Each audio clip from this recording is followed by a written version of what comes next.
Thank you very much, Mr. Mathur. Your Excellency, Mr. Support, Your Excellency, Honorable Ekwao Spio Garbra, the Minister for Trade and Industry from the Republic of Ghana, our good friend Noshad, Mr. Forbes, President-designate of the CII and co-chairman of Forbes Marshall, Mr. Yaduvendra Mathur, Chairman and Managing Director, EXIM Bank, other distinguished diplomats, friends from different African countries, friends from India, friends from the media, ladies and gentlemen. I'm delighted to be here this afternoon at the 11th CII-EXIM Bank Conclave on this very important India-Africa project. It's a partnership that India deeply values. It's a partnership that we wish to take forward on a mission mode basis.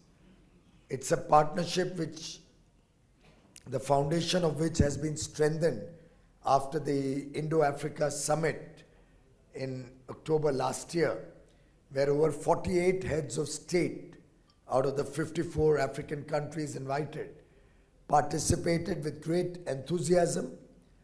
It was an engagement where the bonds, deep bonds of friendship, the commitment of both continents, subcontinent of India and the continent of Africa, agreed to support and reinforce the shared heritage, shared culture, shared tradition of not only decades but centuries.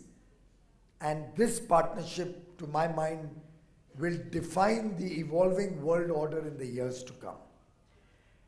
In fact, as I was seeing the agenda of this two-day summit and the deliberations that have been held in the last 2 days, I was extremely delighted to note that EXIM Bank is playing a very important role and CII is playing the role of a catalyst, and together both of them are supporting the Honorable Prime Minister Shri Narendra Modi's vision of taking the Africa-India partnership to an entirely new level. The Prime Minister announced a $10 billion support over the next 5 years to various countries in the African continent. In fact, I was delighted when Yaduvendra ji told me that EXIM Bank already has a portfolio of over $8 billion credit lines to different countries in Africa and is already working on taking this $10 billion assistance to different states, different countries in Africa on a fast-track basis. I believe you already have a $7-8 billion pipeline on which you are working.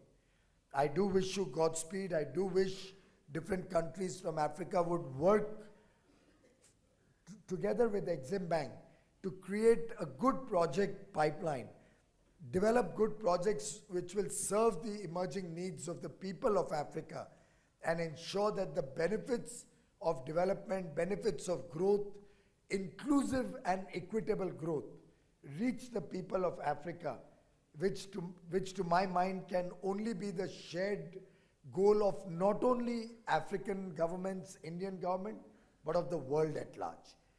And if one was to look at the Sustainable Development Goals that the United Nations finalized earlier last year,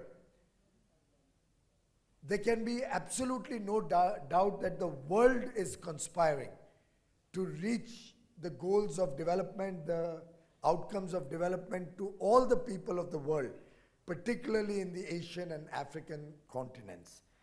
In fact, whether it is removing or eliminating poverty, whether it is food security of our people, whether it is quality education and gender equality, affordable healthcare, modern energy at affordable prices for all our peoples, sustainable management of water, sanitation, natural resources, digital connectivity, working towards adaptation and climate change mitigation, all of these shared goals that the Sustainable Development Goals articulated as our mission, until 2030 are areas in which India and Africa can cooperate, can work together, and we can support each other to maximize the benefits of the demographic dividend that both our areas, the African continent and the Indian subcontinent, have.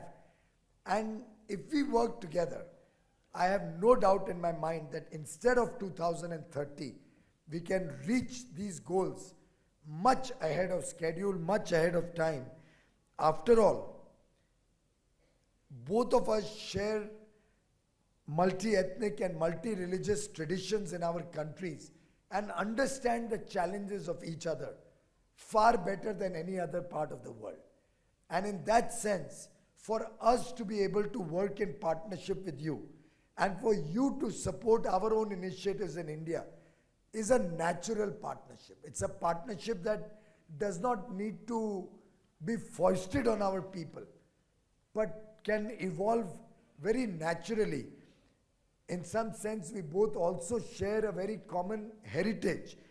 We originate from the same continental belt of Gondwana.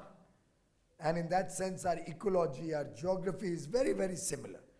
And if one was to look at a sector which I'm working on very actively with the inspiration of Prime Minister Modi, in terms of solar, development of solar renewable energy, both African countries and India have the blessings of large amount of solar irradiation. And we can work together to take renewable energy, particularly solar energy, through microgrids, through off-grid solutions, to our people on a fast-track basis. In fact, it is very unfortunate that with over 30% of the world's population, India and Africa together barely have a demand of 5 or 6% of the world's energy needs and energy consumption. It's extremely unfortunate that over the years, when it comes to supporting the people who have remained deprived, who have remained poor over so many centuries and so many decades of this current period of growth after the Second World War, it's very unfortunate that some of the countries look upon giving maybe a solar lamp or a small little bit of benefit and tom-tom as if they've done a great service to humanity.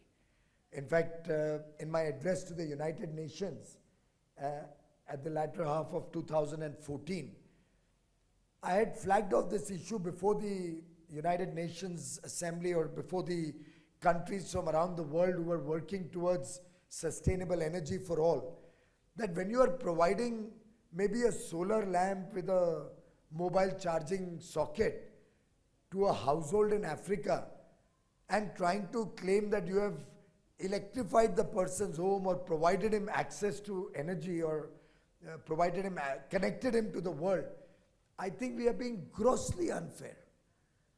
The world has changed. Today a person does not desire just one solar lamp. He's looking for lighting up his small home. He's looking for a digital connectivity by which his mobile can work all across wherever he goes. He can charge it at his home. He can enjoy the fruits of knowledge through a television set in his home which could work on LED system with very minimal electricity consumption. In the heat that African countries and India have, probably a fan is a must. We may not be able to give an air conditioner to everybody, but at least a fan, some lights, mobile charging, small television, at least some basic level of access can be provided.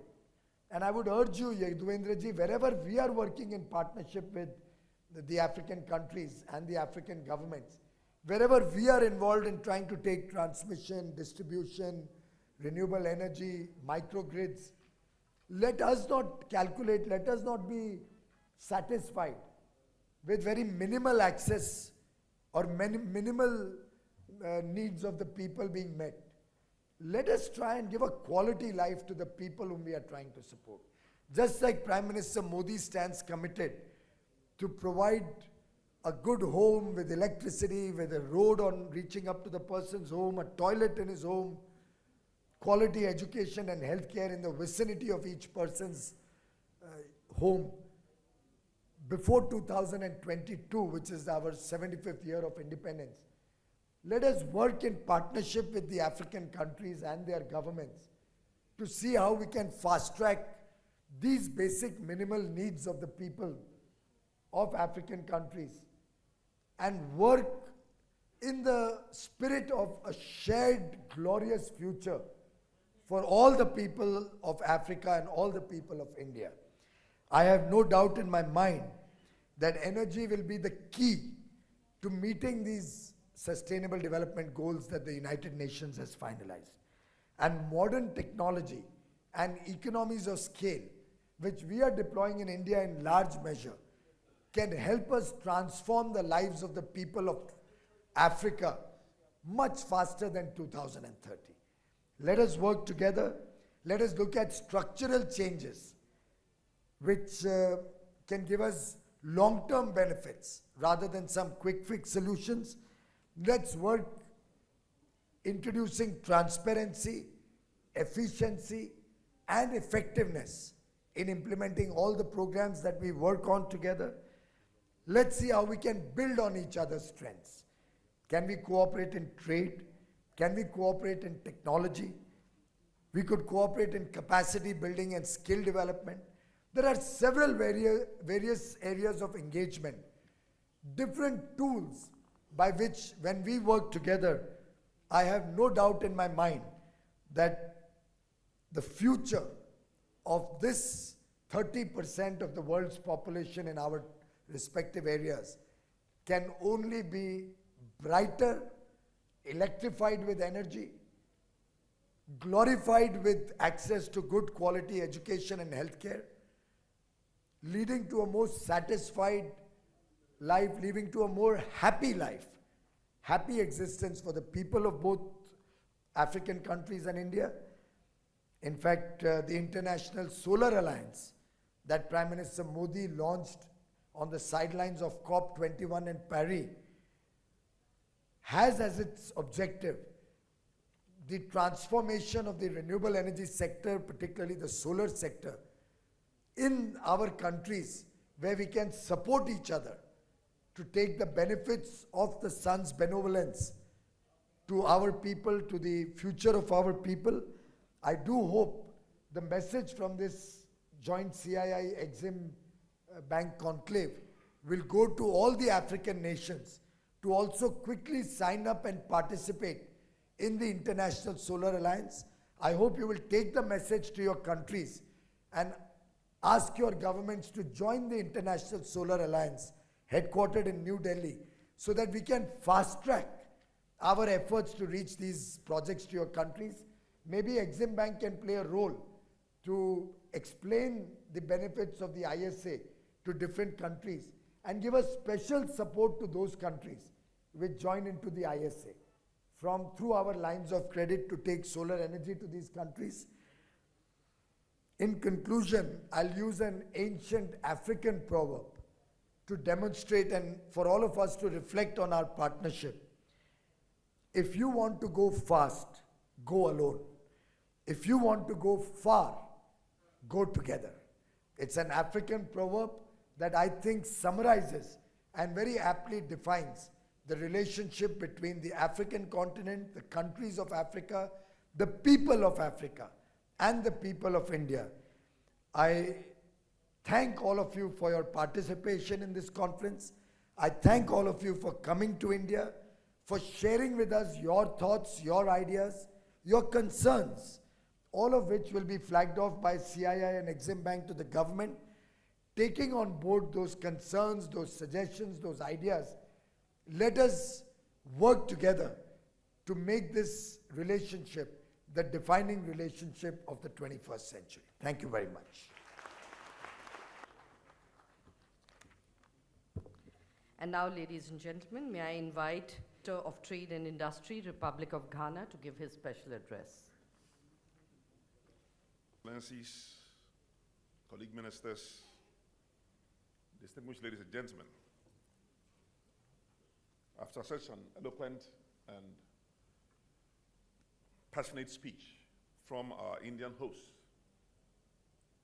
The valedictory responsibility that has been bestowed on some of us here representing the continent of Africa, not just our own respective countries, is that we must begin, first of all, to express appreciation to His Excellency the Prime Minister and the government of India, to the Confederation of Indian Industries, the Export-Import Bank of India for their generosity and the hospitality that has been bestowed on all of us since we left our respective countries and arrived here a few days ago to participate in this very important milestone event that celebrates the Indo-African friendship and partnership for prosperity.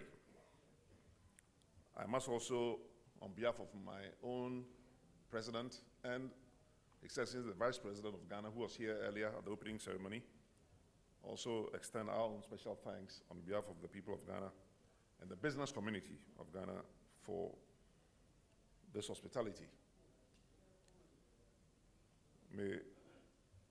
Pour mes chers frères et sœurs de la délégation des pays francophones, c'est peut-être important pour indiquer que je ne suis pas ici seulement pour parler pour mon propre pays, Ghana, mais aussi en tant qu'un petit porte-parole pour tous les pays africains, mais aussi pour le secteur privé, le secteur commercial de nos pays.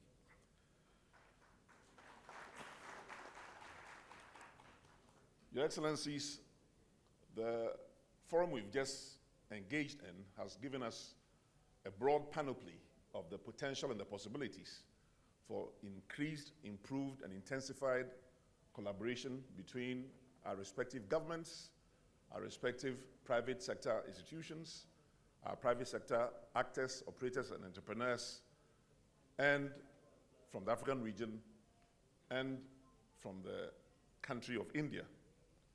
But we also must appreciate that these Indo-African interactions, both at the political and at the business level, come on the heels of a number of similar African interventions and interactions with other regions of the world. Over the last 10 years, beginning mostly with the TICAD interactions that the government of Japan initiated, then on to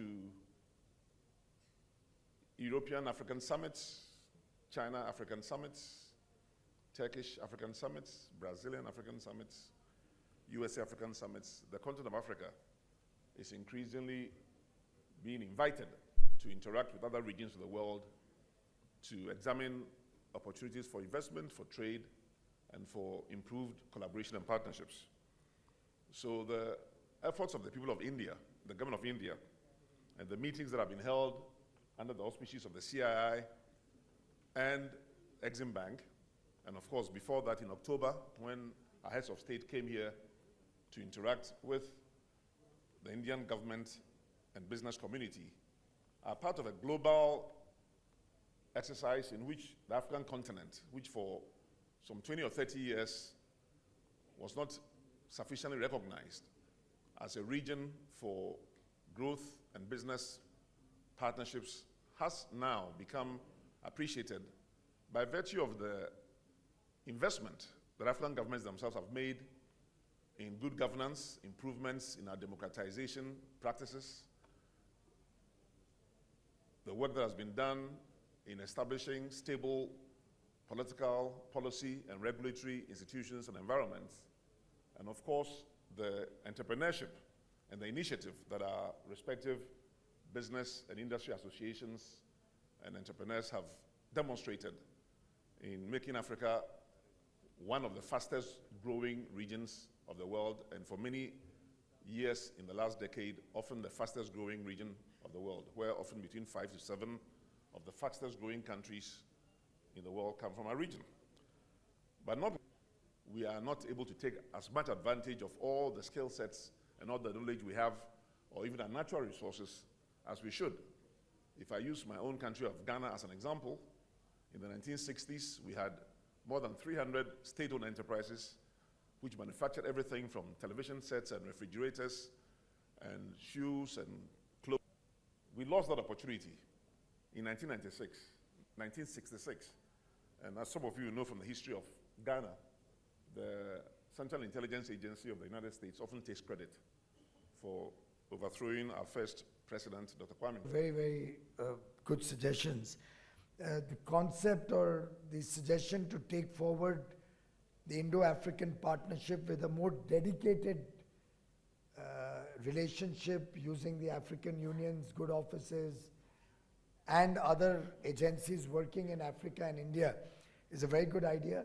I'm sure we must be having a desk in the MEA which looks at this, but I will take the idea to Mrs. Sushma Swaraj, the Honorable Minister of External Affairs, to see how we can strengthen the existing mechanism, to make it more robust, to make it more action-oriented, with a greater degree of accountability and monitoring of the progress made under the partnership that the Honorable Prime Minister announced in the Indo-African Summit. I would also once again reiterate that joining the ISA, the International Solar Alliance, can be a first step for some quick wins, because using that mechanism, we can try and have all the assessments done for where solar energy, and then on the back of that, I'm happy to take wind energy and hydro and all those other renewable forms also. But let's begin with solar. You very rightly pointed out some of the large tracts of land which are not farmed or irrigated or used for agriculture can generate enough electricity probably for the whole continent. So we'll be happy to work together with African countries. Technologies are evolving and the ISA can become a platform to work together. I'm happy to inform you that PTC India, Power Trading Corporation India, and EXIM Bank are considering and will be happy to support a capacity building workshop for all the West African countries. So we would urge the countries to let Yaduvendra Mathur's team in EXIM Bank know, and then we can work out a schedule how this can be taken forward, whether in India or whether in Africa. The people could go to Africa and they could assemble in some place and do a skill development and capacity building program there. EXIM Bank can also, for your country, sir, strengthen the new Ghana EXIM Bank, if you should so desire. We'll be happy to support any partnership between the new Ghana EXIM Bank, announced by the Ghana Parliament last week, and EXIM Bank will be willing to support any such effort. Lastly, from the power sector, considering the critical needs of energy and electricity in the African nations, I'm happy to set up a dedicated team which will transcend different sectors in the energy chain. So it could have some people from the mining sector, transmission sector, power generation, renewable energy, distribution, last mile connectivity, integration of the grid or development of the grid. So we could have a multidisciplinary team. I've in fact recently sent one such team to Sierra Leone, and they've done an overall assessment of the state's needs, country's needs. And we are working in partnership to see how we can take it to the next level. So I'll talk to my colleagues in the ministry to develop such a multidisciplinary team. And then whichever countries in Africa desire, we can work through that External Affairs Ministry desk to see how we can take energy to the people of these countries on a much more fast-track basis. Thank you very much. And now, ladies and gentlemen, I have the honor